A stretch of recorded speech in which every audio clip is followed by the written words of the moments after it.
apur bat, guk aurrekontuen zirriborro hau aztertute, lehenengo eta bine esan behar dugu, akordio horren, hau da, PNV eta PSOEren akordio horren aztarnarik edo ez dugula benetan ikusi, hau da, guk ikusten duguna da, aurreko urtietako aurrekontuen zirriborruekin antzekotasun handixe ez. Azken baten oso aurrekontu antzeko ediez.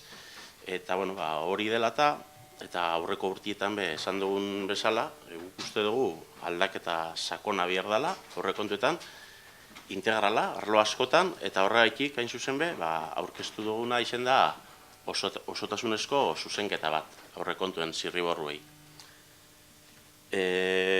Gure aldetik behintzet, eta askotan esan dugu eta jarraitzen dugu esaten, kudeak eta eredu benetan parte hartzailea nahi dugula eta zentzu horretan aurrekontuak ere, akigu aurrekontu guztiak ezin direla, dituztela jentiak onartu, baina daude gauza batzuk parte hartzearen bidez egin daitezkela eta zentzu horretan jarraituko dugula. Dana dela eta lehen esan dut, ez dagoela aldaketa handirik ez aurreko urtietako aurrekontu zirriborroen artean eta urtengoekin, baina badau bat edo guri bintzete aztertzeakoen deitu inoskuna, eta da, hainbat arlotan, egiten duena, gobernu taldeak, kasu honetan, berak aurkezten duelako zirriborra, egiten duena da, ekintzetatik dirua kendu, eta herriko talde ezberdinei subentzioetan eman. Galdetu genuenean zergaitik, arrazoia zen, diru gutxi zegoelako, eta orduen, nonbaitetik kendu behar zela, herriko taldei dirurik gabe existeko. Eta guk egiten dugun irakurketaz, da, guk ere nahi dugu herriko taldei diru ematea, eta eskertzi nahi dutxago herriko taldei, oinarte egineko lan guztixe, baina, uste dugu taldiek eta udalak berak egiten dituen aktibitate edo ekintza desberdinak osagarriak izan behar direla. Ez da inondik inora, gure uste zentsu honetan egiten dutena da, udalak egin behar zuen lana, taldei bideratu, eta taldeek egin dezatela udalaren lana.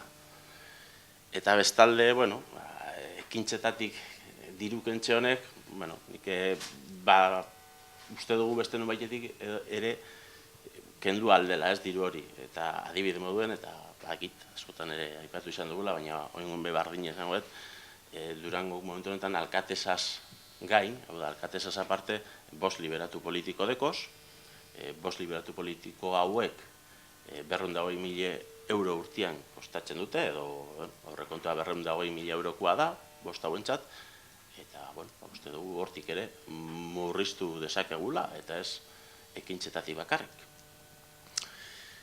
Eta, azken honetan, liberatuena ez dago aldaketarik, ez? Hau betiko moduen jarraitzen dau. Baina ez dago aldaketari bez, udalak daraman politikan euskeraren normalkuntza bidean. Eta esaten dut hauz, beste behin be, eta, hemen idatxikeakat goizekua, baina esan behar nun, beste behin ere, aurrekontuan zirriborroa bakarrik erderaz datorrela. Niretzat kalte gaur goizean euskeraz bialdu dute. Meiez, baina, klaro, guk egin dugun irakurketa guztia, 15-20 egun hauetan, erderazko txostenarekin da, euskerazkoa gaur, plenoa bihar denean, gaur bidali digute. Horren uste dugu, euskera den normalkuntzaren inguruan, hemen ez dela ezer egiten, edo bintzet dela daraman politika, ez da guk nahi izango genduna.